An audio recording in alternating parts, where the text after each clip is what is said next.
Tonight, a plea for justice reform from the survivors of a serial rapist who waived their rights to anonymity to campaign for stiffer sentences for young offenders.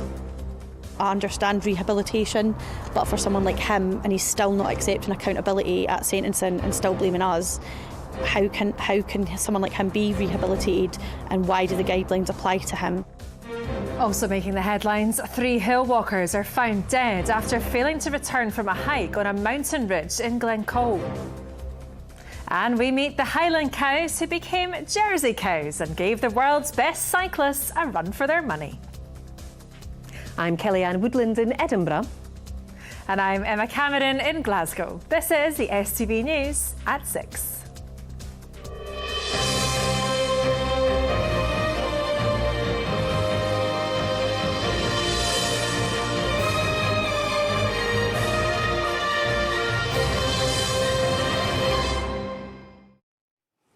Good evening. They found friendship fighting to bring a serial rapist to justice. Now they're driving change at the heart of the legal system, which they say was lengthy and re-traumatising. 4 of the 5 women who were raped and sexually assaulted by Logan Doig have chosen to waive their anonymity to share their harrowing experience. They spoke to Lynn Rankin. These women have all survived sexual abuse. All were raped by the same man. Very charming at the beginning, just said everything you wanted to hear, and it was very easy to fall for it. Because it kind of starts with like the sort of love bombing at the start. It was maybe a couple of months in, the mask that he wore started to slip and he would have sort of fits of rage. I met him on my college course, and within 2 weeks was when the inevitable happened and he brutally raped me in my own flat. Logan Doig was jailed for 9.5 years for raping and sexually assaulting 5 women when he was aged between 15 and 21. Changes to sentencing guidelines on young people brought in last year meant the now 23-year-old was handed a shorter sentence. I'm so glad that justice has been served and he can't harm anybody else and hopefully get the help that he needs. However, it just doesn't seem right that he was charged with 12 counts of assault, sexual assault and rape, and he's only had 9.5 years. It just doesn't feel adequate. Like, he's a serial abuser and rapist, so I'm just not sure. Like, I understand rehabilitation, but for someone like him, and he's still not accepting accountability at sentencing and still blaming us, how can someone like him be rehabilitated, and why do the guidelines apply to him?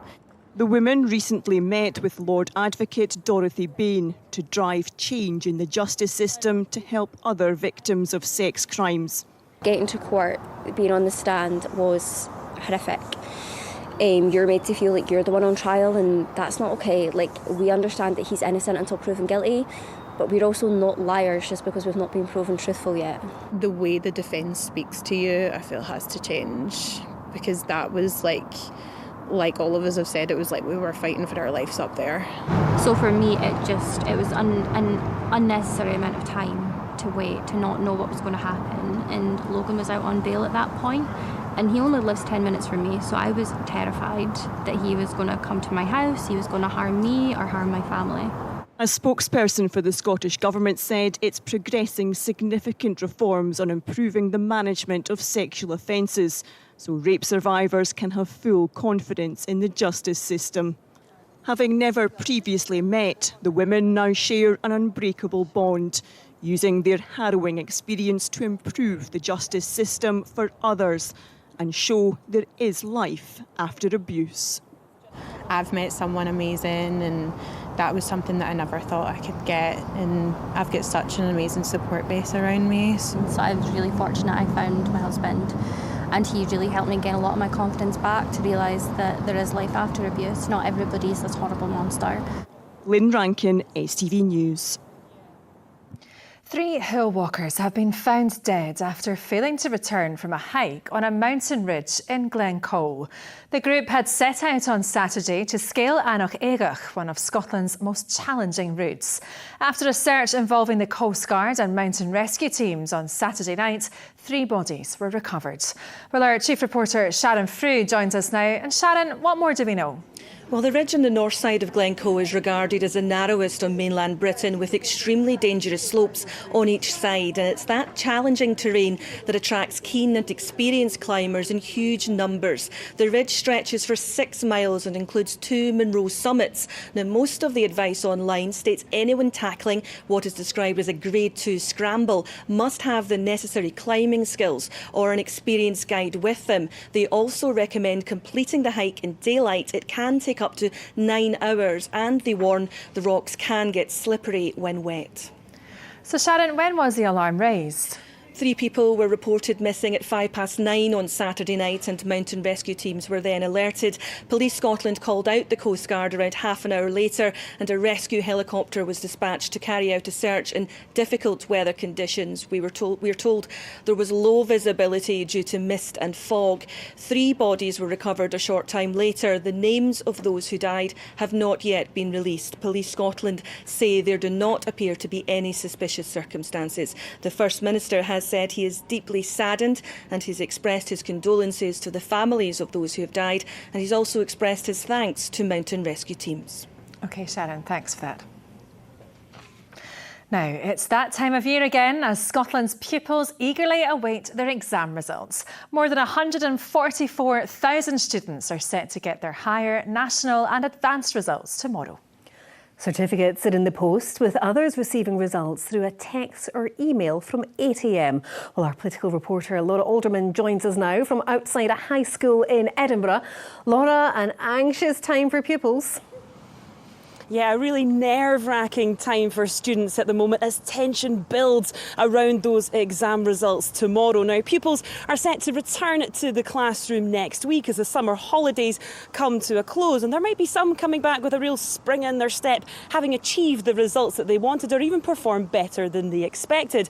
But of course, there will be those that are disappointed with their results when they start dropping through letterboxes and popping up on phones tomorrow morning. But whatever the outcome, we're being reminded today that there is no wrong path and there is help at hand. This morning I spoke with the Education Secretary and staff at Skills Development Scotland, who had this advice. Try not to worry, because your exam results are only one day and they don't define the rest of your life. You have lots of opportunities and pathways, I think, to choose what you might want to do in the future. So try not to worry, and SDS are here to provide you with that support and advice and guidance from 8 o'clock tomorrow. We can offer lots of help and support on the Results Helpline. Give us a call on 0808 100 8000. We can talk you through all the options, whether you've done worse or better, and make sure that you get to the goal where you want to be. It's definitely a mixed bag. So we get concerns about not having achieved the results that they're looking for. We get people phoning just to get some help understanding their certificate, which can be quite complex, and we get lots of questions about what routes to take next, whether that's college, university, or indeed returning to school. But of course, if you don't get the results that you're hoping for tomorrow, there is always the option to appeal. Although a reminder, the appeals process has changed this year compared to last year. So in 2022, reviewers could look at prelim results and coursework completed throughout the year. But this time, when they decide upon a final grade, they will only look back at SQA marked assessments, and that's to check for things like errors in grading or processing. So really stripping it back to a more basic approach. Now, this has sparked somewhat of a backlash amongst educators and some pupils who say that will create an uneven playing field for learners. Another thing to add to the appeals process this year is it now will be free, whereas in previous years it would be schools or academic institutions who would pay for that. But as we've been saying, a reminder again that there is no wrong path. Tomorrow there will be help on hand for pupils and students when choosing those crucial next steps. Indeed there is. Thanks very much for that, Laura. Now, almost as soon as they reopen from the summer break, schools across 10 council areas could close after council workers voted for strike action in an escalating dispute over pay. Janitors, cleaners, caterers, classroom assistants and administrative staff could all walk out after both the Unite and GMB unions rejected COSLA's latest offer. The current 5.5% pay offer was rejected by 84% in a consultative ballot held in May. And unions say that proposal has seen no movement since then. They're now calling on the First Minister to step in after talks ended. Ollie Dickinson has more.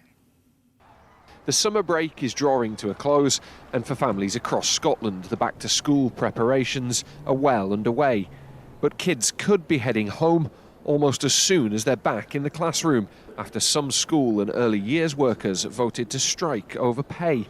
COSLA know exactly what we want. I mean, we've told them on numerous occasions, and we're not far away, to tell you the truth. We aren't far away. But there seems to be that reluctance just to move that little bit further. Well, if that's the case, these talks have now stalled with COSLA. They've been exhausted. So therefore, it's the First Minister that will need to step into this. Once again, nobody from COSLA would come on camera to discuss the talks. They say the latest deal is a strong offer, taking the living wage up by nearly £1. Not strong enough, say Unite members. 84% of them have rejected the 5.5% offer. Times are hard for our members as well. I've got members that use food banks. I've got members that claim universal credits. So this is all in the heads of COSLA and the Scottish Government to ensure that they improve this offer. Schools in Glasgow, Argyll and Bute, Inverclyde, Clackmannanshire, East Dunbartonshire and East Renfrewshire are all facing disruption. And for some parents, the disruption can have a big impact. There will be some families out there concerned thinking, how am I going to afford that? How am I going to afford additional childcare? Or how am I going to afford to take time off work? There's a lot of families that juggle their annual leave around school holidays and that they don't have much flexibility out with that.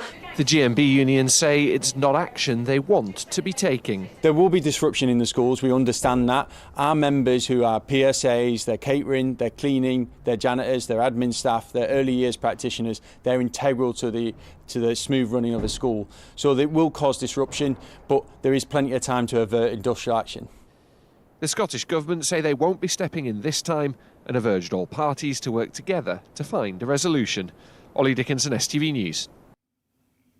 Time now for other stories, and the leader of Glasgow City Council has rejected a request by the UK government to dock an asylum barge on the River Clyde. It's as asylum seekers started boarding the vessel in Dorset earlier.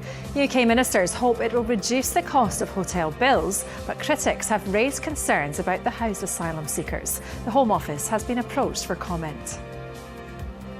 And 3 new treatments for patients with heart disease and those with severe asthma have been approved for use on the NHS in Scotland. The Scottish Medicines Consortium has given the go-ahead for the drugs in its latest round of decisions. It's hoped they'll work for patients whose disease is not well managed with current available treatments. Now, pro-choice performers at the Fringe say women's reproductive rights have taken a step back across the world in recent years. It comes as many acts are set to take to the festival's stage this year, detailing their experiences of abortion through drama and even comedy. Meanwhile, anti-abortion groups say they feel their voices have been silenced, despite the event organisers saying the Fringe is an open access space for all performers. Hannah Brown has more.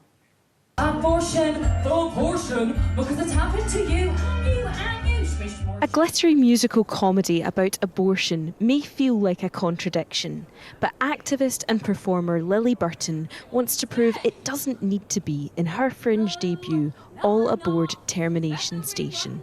It can be traumatic, it can be painful, but also for a lot of women it's something we really celebrate, and I really wanted to get that across at the show. Although abortions are an option in Scotland, they are technically still a crime, and in America the situation is even more strict. For performers like Californian actor Joyful, she finds discussing abortion in her show Breed or Bust brings a mix of emotions. And the first night I ever did this show, got all the laughs in all the right places, and I was like, I did it! I made abortion funny! And then the next night it was like very heavy, and I reminded myself, like, oh yes, there's this tragedy, this heaviness, there's this depth. More than 20 American states now ban or restrict the procedure. Many, like Arlene, who is bringing her play Blood of Lamb to the festival, feel women's rights across the world have taken a step back. Women aren't getting the care that they need. They're having miscarriages and not getting follow-up care because doctors are afraid of going to jail. We've all been bureaucratic situation with the healthcare systems, I'm sure in your country as well as mine. Women have always gotten abortions. Women will always get abortions regardless of what the laws are. It's just astonishing to me in my lifetime that, that women's rights are being taken away from them. Meanwhile, groups such as the Society for the Protection of Unborn Children say they feel their anti-abortion voice has been suppressed at the Fringe. The Fringe says it's up to artists and venues to decide what shows come to the festival every year. Hannah Brown, STV News, Edinburgh. Now, we're halfway through the World Cycling Championships in Glasgow, and the action is continuing today with 3 Scots medal hopes in the track tonight. Yesterday, hundreds of thousands lined the streets for the men's elite road race, and today the action is in the Velodrome and Glasgow Green. Courtney Cameron reports. It's day 5 of the biggest cycling event in history, and the atmosphere in Glasgow city centre is still at fever pitch. I came to Glasgow because I like the weather and of course to watch the cycling. It's great to see the big races, the small races, the kids racing. Watched it all on television at home. Yeah, we watched it on television yesterday. It was great seeing the views and then coming into the city centre and the crowds were just amazing. We've not had anything like that in Glasgow since the Commonwealth Games, which shows Glasgow in a great light, I think. When you see all the people. More than 8,000 cyclists from over 120 countries have travelled to be here, many of them making their way right through the city centre. And it's not just the professional cyclists who have made long journeys. It's supporters and local cycling clubs too. This husband and wife have travelled all the way from Barbados. The weather is pretty much not what we're accustomed to. It's a little cold. It's a little cold here for us. That's why we wear jackets, I think. But we love it here. The people are very friendly. We've been out to a few restaurants, and the atmosphere in terms of the friendliness is very good here. Those volunteering say it's a once-in-a-lifetime opportunity. People that you're meeting from around the world has been absolutely fantastic, and it's been a fabulous experience and something that I'll carry throughout the rest of my life, because this is my first time volunteering with a group as well. While local businesses have welcomed a boost in visitor numbers, they say they're paying the price due to the road closures across the city. This cafe has been struggling to get supplies delivered to its doorstep, and the donut shop next door was forced to close last week for the same reason. Deliveries have been a nightmare. So the delivery drivers refusing to come up and stuff like that. We've had to get things delivered to people's houses, staff's houses, and then actually them bringing it in. Because the chef would have to be here from 4 in the morning to get one of the. It's impossible for things like that, to be honest. Today, most of the action has been taking place at Glasgow Green, where cyclists have been taking things up a level in the BMX freestyle event. Tens of thousands of people lined the streets yesterday for the men's elite road race, which saw some of the world's top cyclists pedal from Edinburgh to Glasgow. 5 protesters from Climate Group This Is Rigged were due to appear in court this morning after they disrupted the race with their latest demonstration. Cycling is extremely tied up with fossil fuel sponsorship at the moment. You know, the British cycling team is sponsored by Shell, also because it's a public event and we need to create these disruptions because we need to be unignorable. With 5 more days of cycling events to come, dozens of roads and motorway junctions will remain closed across Glasgow until Sunday. Glasgow City Council says delivering an event of this scale inevitably means there will be an impact on how the city usually operates, and commuters are being reminded to leave extra time for journeys. Courtney Cameron, STV News, Glasgow. Now Raman's here with tonight's sport. Thanks very much, Emma. A very good evening to you all. The draws for the next round of European competitions have been made. Should Rangers defeat Servette in the 3rd qualifying round of the Champions League, they'll face either PSV Eindhoven or Sturm Graz for a place in the group stage of the competition. Well, Michael Beale says there's a lot of work to do after his side started their Premiership campaign with a shock defeat away to Kilmarnock. Rangers are at home to Servette on Wednesday night. Now, John McGinn is in line for a return to Easter Road after the draw for the next round of the Europa Conference League was made. If Hibernian defeat Luzerne in the third qualifying round, they'll take on Aston Villa in the playoff round. McGinn moved from Hibs to the English Premier League side 5 years ago. Hearts have a potential playoff tie against PAOK or Hajduk Split. Frankie McAvoy's side must first overcome Rosenborg. Well, McAvoy admits his side were a bit rusty in their 2-0 win over St Johnstone on Saturday. Yutaro Oda and Lawrence Shanklin with the goals. Meanwhile, Lee Johnson says his team made poor decisions as Hibs lost 3-2 in their Premiership opener against St Mirren. Alex Grieve with the winner in the 89th minute. And Aberdeen will play Zalgiris Vilnius or Häcken in the Europa League playoff round. Now, Brendan Rodgers says his Celtic side must continue to improve in their quest to retain the title. That after their 4-2 win over Ross County on Saturday. Before the match, James Forrest unfurled the flag. David Turnbull grabbed his opportunity after getting the nod to start by scoring twice in the first half. Kyogo Furuhashi and Matt O'Reilly also found the net in the victory. I came into pre-season, I knew I was just going to keep the head down, work as hard as I could throughout pre-season, play as well as I could in every game and give them all. So yeah, it feels like that today. It's a kind of fresh start, so all may it continue. I spoke a lot over the pre-season about penetrating and getting in behind maybe that fraction earlier because we've got so much speed in the team. But then once you do that, you can then create space in front to control the game. So that side of it was really good. Against the ball, we will get much better. We have to be. More on the UCI World Cycling Championships, and 3 Scots will be aiming to win medals tonight. Neil Fackie is in the men's Bree Sprint finals. He'll be hoping to secure his second gold of the championships. Jack Callan will be going for bronze in the men's sprint, and Nia Evans is in action in the women's Madison. Rugby, and Sione Tuipulotu admits the players are feeling the pressure as head coach Gregor Townsend begins to cut his squad for the World Cup. Scotland continue their preparations by pulling off an impressive win over France at Murrayfield on Saturday. But soon after, Townsend trimmed his squad from 41 to 37 with Adam Hastings and Tuipulotu's Glasgow Warriors teammate Stafford McDowell among the players dropped. I've never been involved in World Cup preparation, so this is all quite new to me.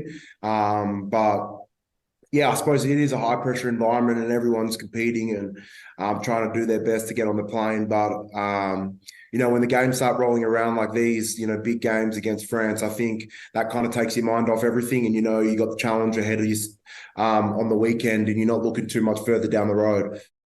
And that, folks, is all your sport tonight. I'll see you again tomorrow. All right, thanks very much, Rahman. OK, it's time for us to check in with Philip for the weather. But first, how's it looking for all the cyclists? Thank you, Kellyanne. Well, yes, the UCI Cycling World Championships are running until Sunday this week, and things on the whole aren't looking too bad for the rest of the competition weather-wise. Tuesday and Wednesday, things are remaining dry and bright, with temperatures reaching highs of around 18 or 19 degrees Celsius. Come Thursday, we'll see those temperatures soar to highs of possibly 24 degrees Celsius, so quite warm out and about. After that, however, things do deteriorate as we head into the weekend, and there's an increased risk of some showers and some stronger winds Friday, Saturday and Sunday. In the meantime, let's take a closer look at what's in store over the next couple of days. Here is the forecast. It's looking like a chilly one.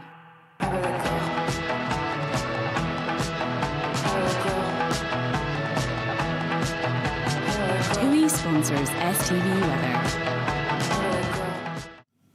Hello and a very good evening to you. Well, over the next few days, things are certainly looking a bit better than what they have been as of late. Wednesday, Thursday, we get a ridge of high pressure across the country that allows us to tap into the warmth that has been building across Europe for most of the summer. To begin this evening, there is still the risk of 1 or 2 showers feeding in from the northwest, but gradually those will start to die out. For many of us, it will be turning largely dry overnight. We could see the odd fog patch in places, but plenty of clear skies. Under the clear conditions, temperatures getting down to around 7 or 8 degrees Celsius. So it does mean for tomorrow a bit of a chilly start to the day, but a largely dry and bright start. There will be some showers developing across the very far north, but they're less widespread than what we have seen today. So in the best of the sunshine, temperatures reaching highs around 18 or 19 degrees Celsius tomorrow. Then looking ahead to Wednesday, like I said, we're in between two low pressure systems. This ridge of high pressure is building in across the country. So a brief interlude of dry and bright conditions with highs around 18 or 19 degrees Celsius. And then come Thursday, a shock to the system as we see those temperatures climbing quite significantly. It will be a cloudy start to the day. We've got clouds spreading in from the Atlantic, but thanks to that warm southerly airflow, that helps to lift a lot of the cloud through the course of the afternoon, and we'll see highs of around 24 or 25. Bye-bye. TUI sponsors STV Weather.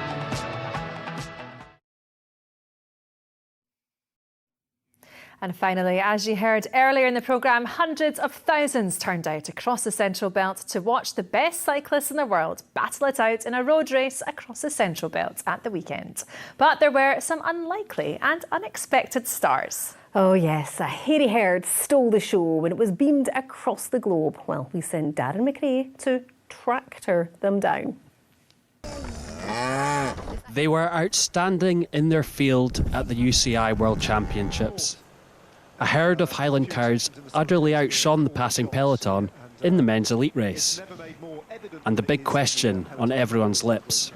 I would like to try and get a jersey on a cow. How do they do that? That's a very good point. It was a bit getting around their belly to velcro it underneath their belly. That was a difficult bit because they were actually fairly tight, and I was trying to pull it and stick the velcro at the one time as the cow was wanting to move slightly, and it was a two-person job. By the time we were doing the last one, we were quite expert at it. The first one was a bit of a botch job. That's true. The stakes were high when a protest delayed not just the riders, but the cows from their big moment on screen. It was down to the youngest member of the family to keep them by the roadside and make sure they didn't hoof it. We just shaped bags and got the food near the roadside, and then they just hanged about there after they ate their food. The end product? Well, that was amusing. They stood out really well. I thought they kind of looked a bit peculiar, just standing out against all this greenery, and then you just see white blobs almost. The television and social media, it's been good, and it's just brought folks' attention to how these cows are and where they live, and they're a great breed of cattle. It's a 15 seconds of fame worth milking for all it's worth. Darren McRae, STV News. Oh, well, I think Darren deserves a cow pat on the back for that one. Yes, I think we've heard it all now, haven't we? That's it from us. We're back tomorrow. Bye-bye.